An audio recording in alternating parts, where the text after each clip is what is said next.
Hello बच्चों। तो आज हम बी कोर्स 183 पढ़ेंगे जिसका नाम है computer application in business. Okay, तो इसका मतलब क्या होता है? इसका मतलब ये है कि बिजनेस में कैसे कंप्यूटर को हम यूज करते हैं वगैरह वगैरह, इन सब चीजों के बारे में हमें पढ़ना है।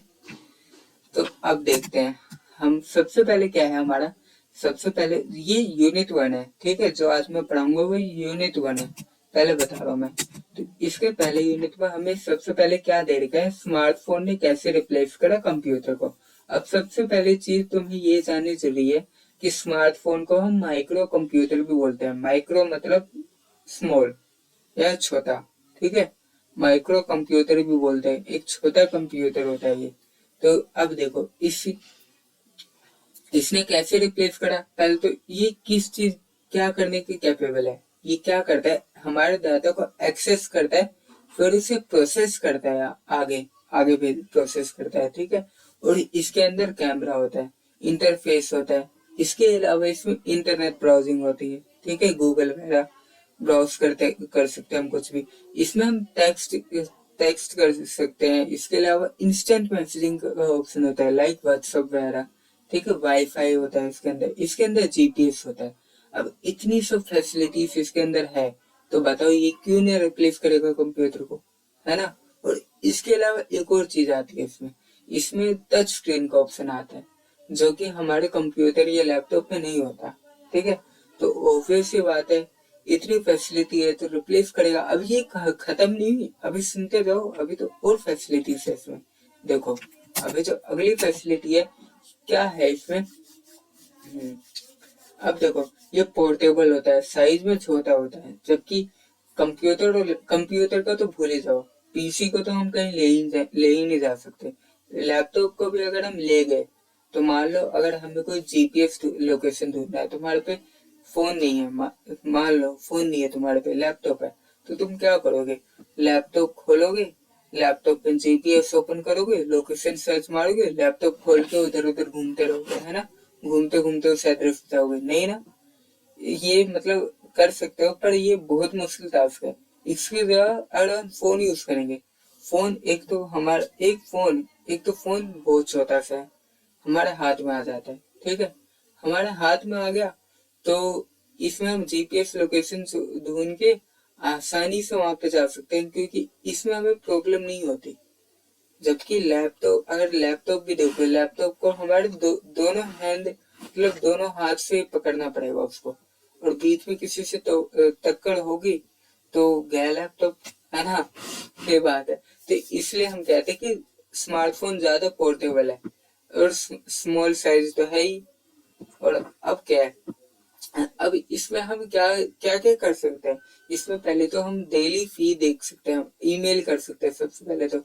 और जो डेली नोटिफिकेशन जो आते हैं ना फेसबुक इंस्टाग्राम पे, ये रहा ये पॉइंट, डेली नोटिफिकेशन जो आते हैं हमारे किस पे, इंस्टाग्राम या फेसबुक पे, वो हम चेक कर सकते हैं। इसके अलावा हमारी जो पिक वगैरह है वो हम अपलोड कर सकते हैं फेसबुक वगैरह पे, उससे शेयर कर सकते हैं पूरे वर्ल्ड के साथ। और या इसके अलावा हम क्या कर सकते हैं, स्मार्टफोन काफी बहुत से टास्क कर सकता है, ठीक है, इन वेरियस ऑफ टास्क। अब देखो इसके अलावा मान लो हमने ले लिया ब्लूटूथ कीबोर्ड ले लिया, ठीक है, ब्लूटूथ और ब्लूटूथ माउस ले लिया।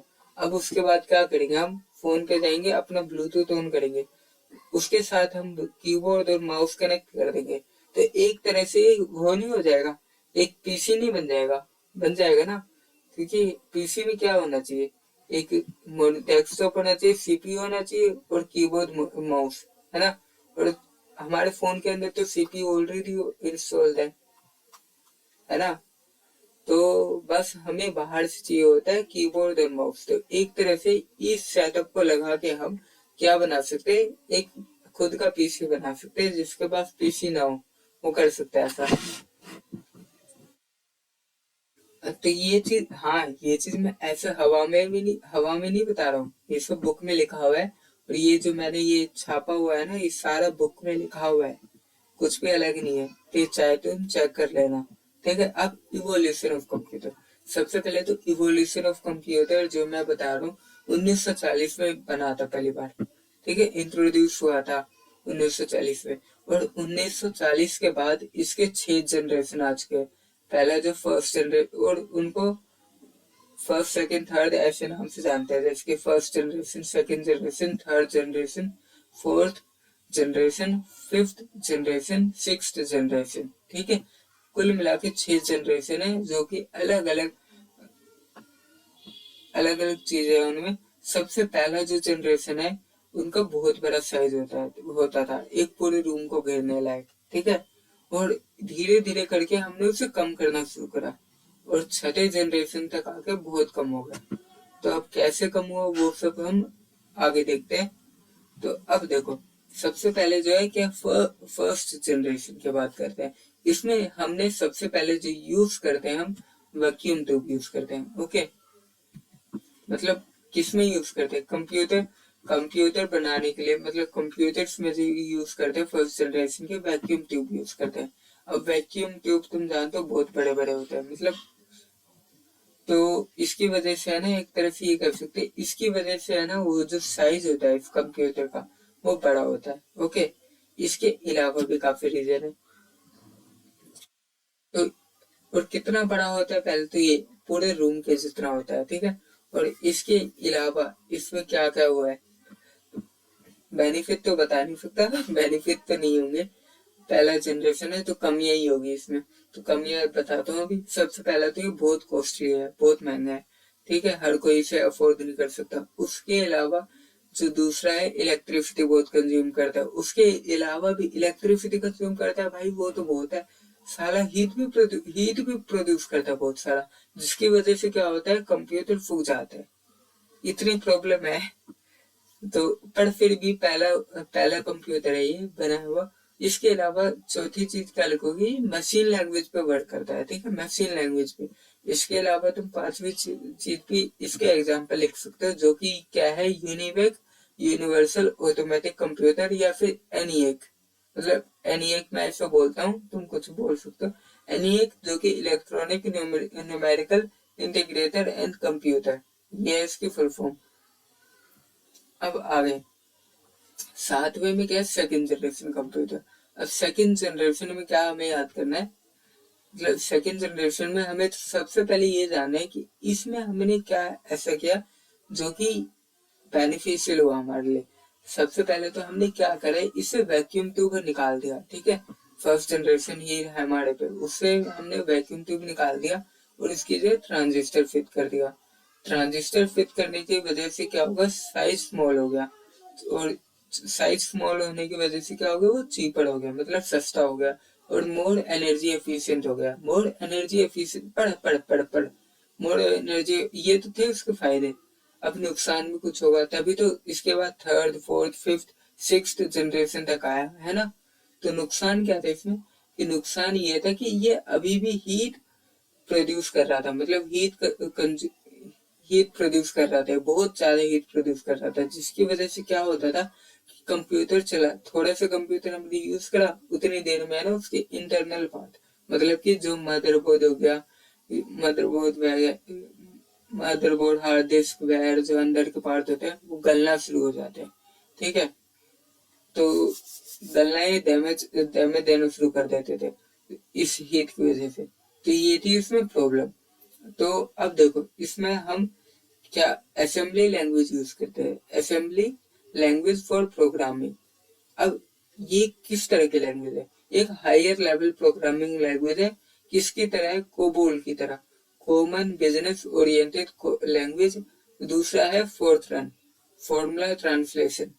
बस ये दो याद रखो ना, और ज्यादा याद रखने की जरूरत नहीं है, ये मैं मतलब समझा रहा हूँ कि क्या चीजें हैं। अब देखो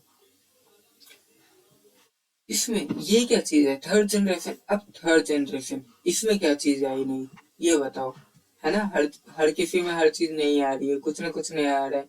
इसमें बताओ क्या नया है, हमें जानना, बताओ क्या नया है इसमें। देखो क्या, इसमें क्या नया है, इसमें नहीं आई है, इसमें नहीं आई है इंटीग्रेटेड सर्किट। इसमें हमने इंटीग्रेटेड सर्किट जोड़ दिया, मतलब ये इंटीग्रेटेड सर्किट पे है। इंटीग्रेटेड इंटीग्रेटेड सर्किट मतलब इंटीग्रेट करना क्या होता है? डिफरेंशिएशन मतलब छोटे पार्ट में डिवाइड करना, इंटीग्रेटेड मतलब जोड़ना, ये होता है ना। मतलब बहुत सारे पार्ट को एक ही जगह जोड़ दिया है, तो ऐसे बहुत से इंटीग्रेटेड इंटीग्रेटेड सर्किट बना दिया ऐसे करेंगे। अब इसकी वजह से हुआ क्या, इसकी देखो कुछ चीजें चेंज करी तो ऑब्वियसली चेंज इसी मोटिव से करेंगे क्योंकि फायदा मिले हमें। तो फायदा क्या मिला हमें, उसका स्पीड इंक्रीज हुआ, एफिशिएंसी बढ़ी, और ऐसे रिजल्ट कंप्यूटर और रिजल्ट और क्या होगा, साइज कम हो गया, और मोर कंपोनेंट वेयर स्क्यूज। अब देखो इसकी वजह से क्या हो गया, हम ज्यादा से ज्यादा कंपोनेंट को एक सिंगल चिप में डाल सकते थे, ठीक है, समझे। अब देखो there were the first computer where user interacted using keyboard and monitor. अब देखो ये पहला कंप्यूटर था जो कि कीबोर्ड और मॉनिटर से इंटरेक्ट हुआ, ठीक है, विच इंटरेक्टेड था। अब देखो विच आर इंटरफेस, जिसका इंटरफेस क्या था, विद एन ऑपरेटिंग सिस्टम के साथ इंटरफेस चाहिए। और इतना काफी है तुम्हारे लिए। इसके आगे इसके कुछ एग्जांपल देख लेना, जो कि थे IBM 360 या फिर CDC 6400। अब अगला, इसमें तुम क्या करोगे, इसमें अब बताओ भाई इसमें क्या नई चीज आएगी। अब इसमें क्या करा हमने, इंटीग्रेटेड सर्किट को हटा के माइक्रो प्रोसेसर लाए। अब माइक्रो प्रोसेसर क्यों लाए, माइक्रो प्रोसेसर इसलिए लाए क्योंकि इसने हमें टेक्नोलॉजी दी, माइक्रो प्रोसेसर ने, कि हम एक सिंगल सिलिकॉन चिप, ठीक है, एक मतलब सिलिकॉन से बनती है, एक चिप के अंदर थाउजेंड ऑफ इंटीग्रेटेड सर्किट को रख सके, बिल्ड कर सके। मतलब एक चिप के अंदर हजार से भी ज्यादा या हजार से भी हजारों इंटीग्रेटेड सर्किट है। अब बताओ एक इंटीग्रेटेड सर्किट फायदा करेगा, हजारों इंटीग्रेटेड सर्किट फायदा करेंगे, ऑब्वियसली हजारों इंटीग्रेटेड सर्किट फायदा करेंगे। इसलिए हम फोर्थ जनरेशन में हमने माइक्रो प्रोसेसर का यूज करा। अब ठीक है, ये पता चलेगा हमने माइक्रो प्रोसेसर की यूज करा। अब इसके आगे कितना साइज छोटा हुआ, साइज छोटा है, हमारा फोन देख रहे हो ना, उतना साइज छोटा होगा, इतना छोटा होगा कि वो हमारे हाथों पे आने लगे, ठीक है। तो मतलब एक तरह से हम ये कह सकते हैं फोर्थ जनरेशन से ही फोन का आविष्कार होना शुरू हुआ था, ठीक है। अब IBM ने 1984 में पहली बार कंप्यूटर को इंट्रोड्यूस किया था, घर के लिए बोल रहा हूँ, घर के लिए सुन लो सालो, घर के लिए। अब वरना बाद में बोलोगे कि है ना वो गलत बोल रहा हूँ। अब देखो Macintosh was introduce by Apple. ये याद रखना, वैसे ऐसे क्वेश्चन नहीं पूछते इसमें। अब इतना तुम्हारे लिए काफी है, इसके आगे भी पढ़ना हो तो पढ़ लेना। मैं मेन बता रहा हूँ कितना तुम्हारे लिए काफी है, क्योंकि देखो तुम्हारा एक 10 नंबर का क्वेश्चन बन के आएगा जिसमें तुम्हें 6 के बारे में लिखना होगा। तो ज्यादा जितना बता रहा हूँ उतना लिखोगे तो तुम्हें पूरे नंबर मिल जाएंगे। पूरे पूरे तो नहीं देते, 8 या 9 तो दे देंगे। देखो फिफ्थ जनरेशन में क्या है, आर्टिफिशियल इंटेलिजेंस है। आर्टिफिशियल इंटेलिजेंस मतलब समझ लो ना, रोबोट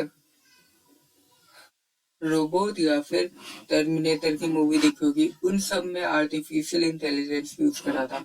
ये तो अपनी बुक में भी एग्जाम्पल दे रखा है, ठीक है, अपनी बुक में भी सेम एग्जाम्पल दे रखा है, देख लो चाहे तो, यकीन ना हो तो देख लेना। हाँ, और अब इसके आगे,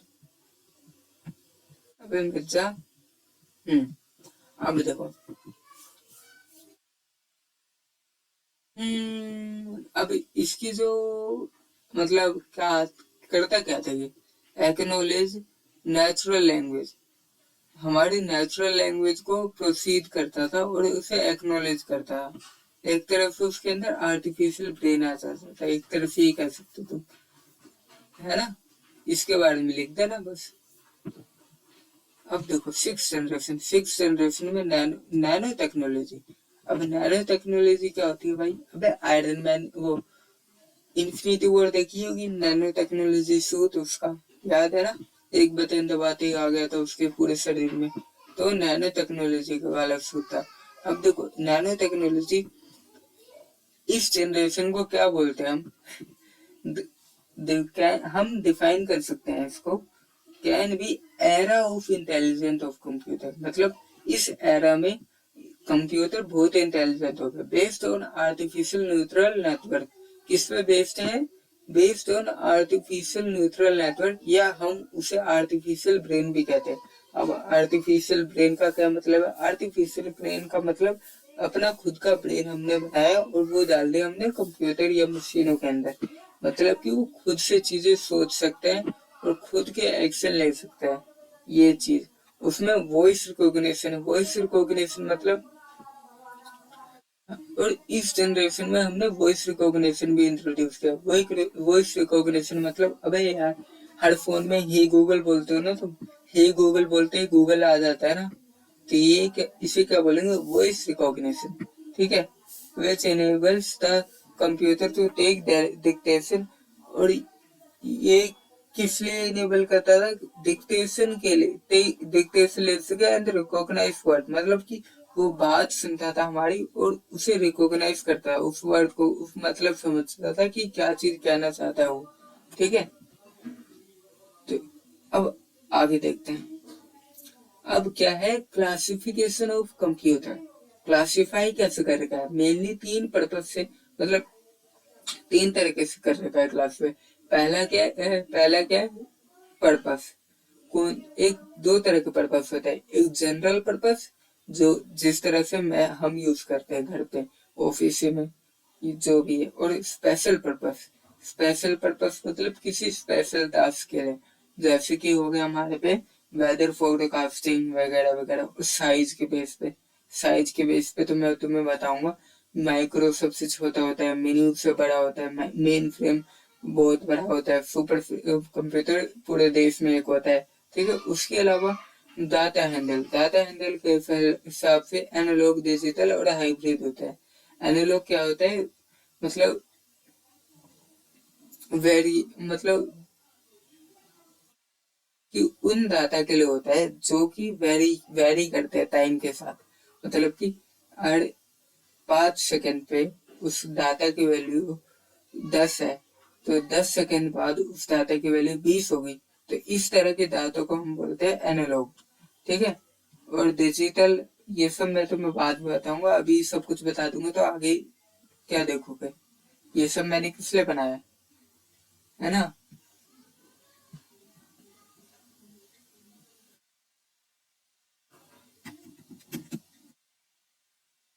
हाँ, तो शुरू करते हैं अभी। हाँ, तो देखो सबसे पहले क्या है, पर्पस के बेस पे। मतलब हमारी बुक में पर्पस के बेस पे, तो इसलिए मैं पर्पस के बेस पे वाला समझा रहा हूँ, बेसिस ऑफ पर्पस। अब देखो इसके हिसाब से हमें दो टाइप के कंप्यूटर होते हैं, एक जनरल पर्पस और एक स्पेशल पर्पस। जनरल पर्पस जो कि हम नॉर्मली यूज करते हैं, जैसे कि मैं वीडियो बना रहा हूँ अपने लैपटॉप में, तो जनरल पर्पस के लिए हो गया। या अगर मैं गेम खेल रहा हूँ अपने लैपटॉप पे, तो वो जनरल पर्पस हो गया। या ऑफिस, या तुम कुछ भी करते हो लैपटॉप पे, कुछ सर्च मारते हो, यूट्यूब देखते हो, तो वो हो गया जनरल पर्पस। और कहाँ का यूज होता है ये? होम में यूज होता है। ठीक है, स्कूल में यूज होता है, इसके अलावा ऑफिस में यूज होता है। ठीक है, अब हो गए स्पेशल पर्पस। स्पेशल पर्पस मतलब किसी स्पेशल टास्क के लिए यूज होता है। जैसे कि एग्जाम्पल दो, एग्जाम्पल दे रहा हूँ यार, रुक जाओ। वेदर फोरकास्टिंग, ठीक है। उसके अलावा स्पेस रिसर्च, या उसके अलावा भी हम कह सकते हैं डिफेंस रिसर्च, इन सब में यूज होता है। ठीक है, समझ में आ गया? ओके, अब आगे चलते हैं।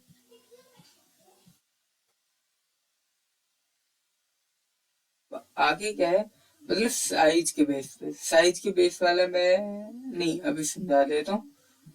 अब देखो माइक्रो कंप्यूटर क्या होता है? सबसे छोटा कंप्यूटर होता है। ठीक है, जो कि हम नॉर्मली अभी यूज करते हैं। ठीक है, हमारे घर पे होता है। और ये क्या होता है? जनरल पर्पस कंप्यूटर होता है। ये जनरल पर्पस के लिए यूज होता है। ठीक है, ये समझो।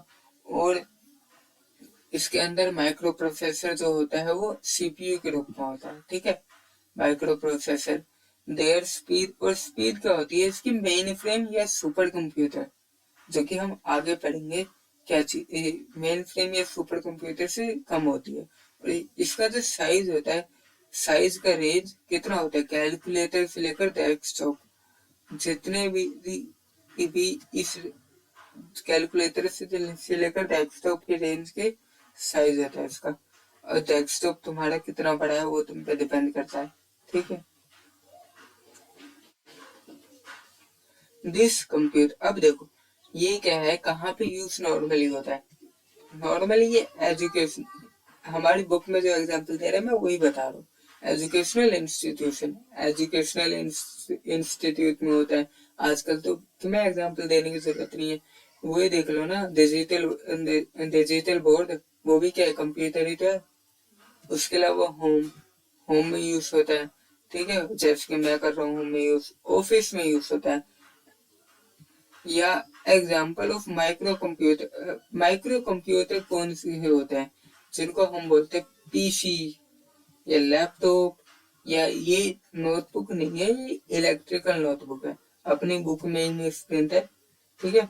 पर्सनल डिजिटल असिस्टेंट्स, ये मुझे भी नहीं पता क्या चीज है ये, तुम्हें पता हो तो जरूर कमेंट करना। स्मार्टफोन, ठीक है, स्मार्टफोन हो गया, टैबलेट हो गया, स्मार्ट वॉचेस हो गए, ये सब चीजें हैं माइक्रो कंप्यूटर। अब माइक्रो कंप्यूटर के अलावा मिनी कंप्यूटर, मिनी कंप्यूटर क्या होता है, एक सर्वर होता है, जिस सर्वर के अंदर 100 जुड़ सकते हैं एक साथ, मतलब शेयर कर सकते हैं, प्रिंट कर सकते हैं। अब वो होता है एक वायर के थ्रू 100 कंप्यूटर जोड़ रखे होते हैं, जिसमें से अगर हमने प्रिंट एक कंप्यूटर में जाके प्रिंट करेंगे तो जाके एक ही प्रिंटर से प्रिंट होगा, ठीक है। प्रिंट कर सकते हैं, शेयर कर सकते हैं, स्टोर कर सकते हैं सेंट्रल इंफॉर्मेशन, एक कंप्यूटर से दूसरे कंप्यूटर पे से भेज सकते हैं। मिनी कंप्यूटर एक तरह का सर्वर होता है, ठीक है।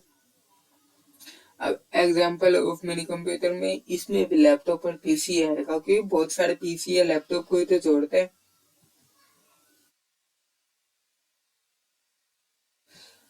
अब देखो main frame computer, main frame computer क्या है, मेन फ्रेम कंप्यूटर पॉपुलर है बिग आयरन के नाम से, ठीक है। किस नाम से, बिग आयरन के नाम से। अभी साइज में बहुत बड़ा होता है, तो बिग इन साइज, और एक्सपेंसिव होता है, ठीक है। अब एक्सपेंसिव, अब ये क्या करता है, थाउजेंड्स ऑफ यूजर को सपोर्ट करता है एक ही साथ, मतलब कि एक इसमें ये एक ऐसा सर्वर है या ऐसा कंप्यूटर है जिसके अंदर थाउजेंड ऑफ यूजर एक साथ काम कर सकते हैं, और मैसिव।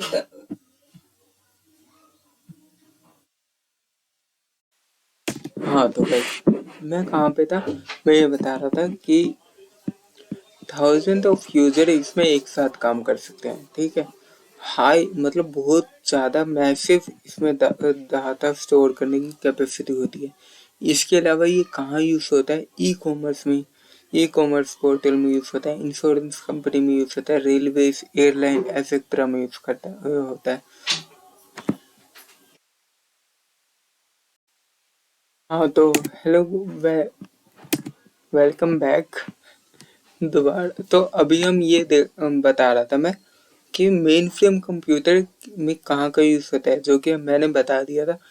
ई कॉमर्स में पोर्टल में यूज़ होता है, इंश्योरेंस कंपनी में यूज़ होता है, रेलवे, एयरलाइंस एक्सेट्रा में यूज़ होता है। For bulk data processing such statistics, census, data processing, transaction processing are widely used as the server of this system.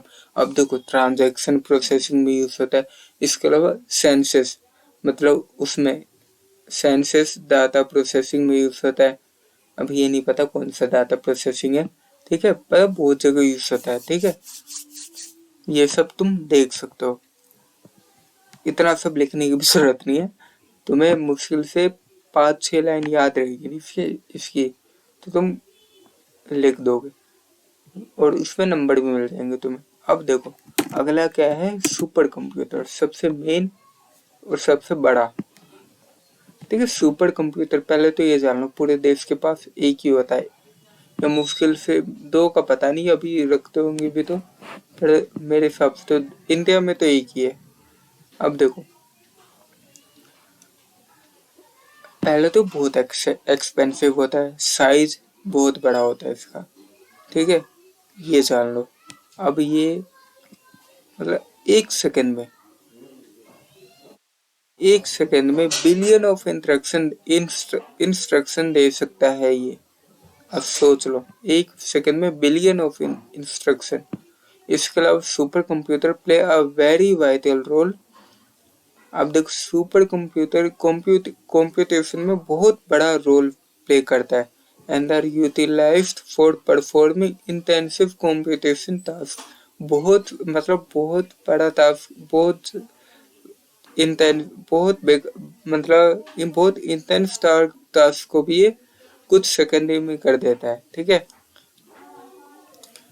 और ये कहाँ यूज होता है? क्वांटम मैकेनिक्स के फील्ड में, वेदर फोरकास्टिंग में, climate research, oil and gas exploration में, molecule modelling में, एंड फिजिकल सिमुलेशन में, एक्सेट्रा। इन सब चीजों में यूज होता है सुपर कंप्यूटर। इससे ज्यादा हमें जानने की जरूरत नहीं है, नहीं हमारी बुक में है, तो हम क्यों जाने इससे आगे।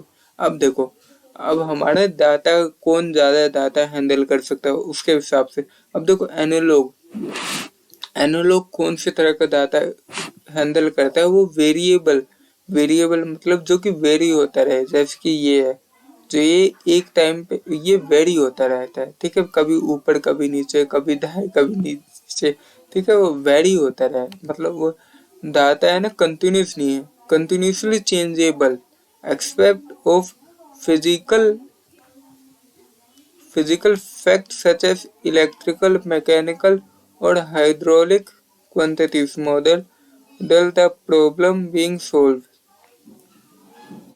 Anything that is variable with respect to the time, ठीक है, जो भी वेरिएबल है टाइम के साथ, and continuous can be claimed as analog, और वो क्या है? एनालॉग। और इस तरह के डाटा को पढ़ने का मतलब मेजर करता है हमें कौन? एनालॉग कंप्यूटर, ठीक है, समझ गए। अब डिजिटल, अब आगे चलते हैं डिजिटल पे। डिजिटल क्या है? Digital, wait a minute, arithmetic and logical operation करता है, और ये हमें रिजल्ट प्रोवाइड करता है, बस तुम्हें ये लिखना है, ठीक है। और ये डाटा इसमें नंबर की फॉर्म में होता है, ठीक है। अब आगे तुम्हें इससे ज्यादा लिखने की जरूरत नहीं है, एग्जाम्पल देख लेना, desktop, notebook, work station, smartphone etcetera, ठीक है। इसके आगे, सॉरी, ठीक कर देता हूँ ये, हाइब्रिड कंप्यूटर। देखो, हाइब्रिड क्या करता है? ये एनालॉग को डिजिटल में चेंज करता है, एनालॉग सिग्नल को डिजिटल में चेंज कर देता है, ठीक है। बस ये बात तुम्हें लिखनी है, और मेरे हिसाब से तो और कुछ इम्पोर्टेंट नहीं है इसमें, यही चीज बार बार फेल रखी है। और इसका एग्जाम्पल लिख लेना, सेंट्रल नेशनल डिफेंस, यह हमारा पैसेंजर फ्लाइट रेडार सिस्टम, ये हो गया इसका एग्जाम्पल। अब हाँ, अब इसके बाद हम अगले लेक्चर में स्टार्ट करेंगे, जो कि computer component of a computer system. इसमें हम क्या पढ़ेंगे? हार्डवेयर और सॉफ्टवेयर के बारे में। मेनली इसमें हार्डवेयर के बारे में तो कम दे रखा है, हार्डवेयर के बारे में तो इसमें कम दे रखा है। मेन जो हम पढ़ेंगे वो किसके बारे में पढ़ेंगे? सॉफ्टवेयर के बारे में। तो सॉफ्टवेयर के मेन दो पार्ट में पढ़ने होंगे इसमें, जो कि होता है सिस्टम सॉफ्टवेयर, जो कि विंडो विंडो विंडोवेयर हो गए, विंडो 10, विंडो 11, और दूसरा जो है एप्लीकेशन सॉफ्टवेयर। तो ये सब हमें पढ़ना होगा। ये क्यों पढ़ना होगा? इम्पोर्टेंट है।